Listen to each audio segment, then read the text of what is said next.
My name is Kevin Modis. I'm with the California Brain Tumor Association, but actually collaborate with 10 other groups. One of the groups is emfscientist.org, emfscientist.org. That's 220 doctors and scientists from 39 countries who have looked at health effects from wireless radiation. And from their work and the work of others, we can clearly say that wireless radiation can cause cancer, neurological problems, immune system disorders, and reproductive harm. Clearly, our scientists, along with the other groups I work with, which are composed of people who are developing wireless health effects from their various sources. For instance, people developing brain tumors from their cell phone and the radiation emits. People developing neurological symptoms from the Wi-Fi, from school Wi-Fi. People developing neurological and cancerous health effects from simple smart meters. Smart meters being little wireless meters that are put on people's homes so that people don't have to come by and read the meter themselves manually.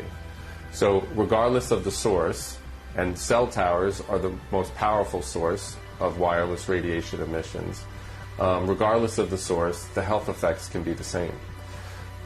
So what brings me here today is the rollout of 5G technology. And people need to understand that 5G technology is very different from 2G, 3G, and 4G that preceded it.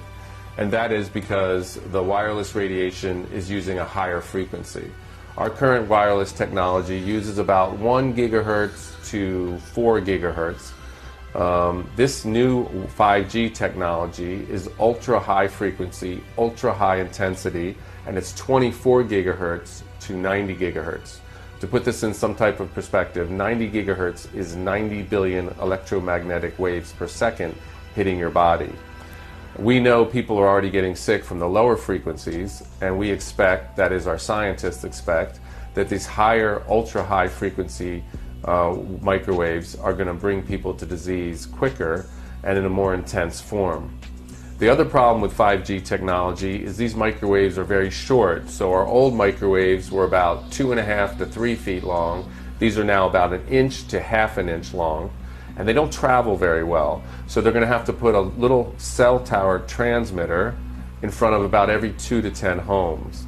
Now this is a big problem because we know that cancer rates around regular cell towers are about 3 or 4 times what they normally should be.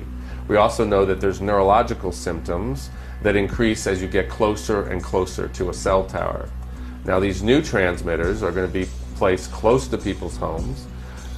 It's going to be continuous exposure as with other cell towers, but it'll be emitting a much more higher frequency, high intensity wireless radiation. Ladies and gentlemen, not only are these 5G death towers going to double cancer rates in our country, they are going to be used to target individuals in a way never seen before. Since most people keep their smartphones on them like a tracking device, and since their political profiles are linked to their phones, it only makes sense that this is going to be an easy way to target people silently and without a trace. As you can see with these new 5G death towers, they are going to be focusing beams of high-frequency energy at a user's location. These 5G death towers are in fact particle beam weapons that can be aimed at people. These particle beams move at the speed of light and track you wherever you go. And in most cases, you'll be hit with particle beams coming from multiple directions. This truly is a national emergency considering who controls this technology. You saw how the IRS was targeting conservatives. You saw how the FBI covered up the Las Vegas and Hillary investigations. Well, what do you think this beast system is going to do with Christians and conservatives on their networks? Zap, zap, and double zap. That's what. Admit it, that's what you would do if you were Dr. Evil. You'd poison the food, the air, the water, and you'd use these death towers to slowly induce cancer. Have no doubt about it, these 5G death towers are bad news any way you look at it. So go to your city council meetings. Protest these bad boys from coming up in your neighborhood before it's too late. If you're listening to this, you are the resistance.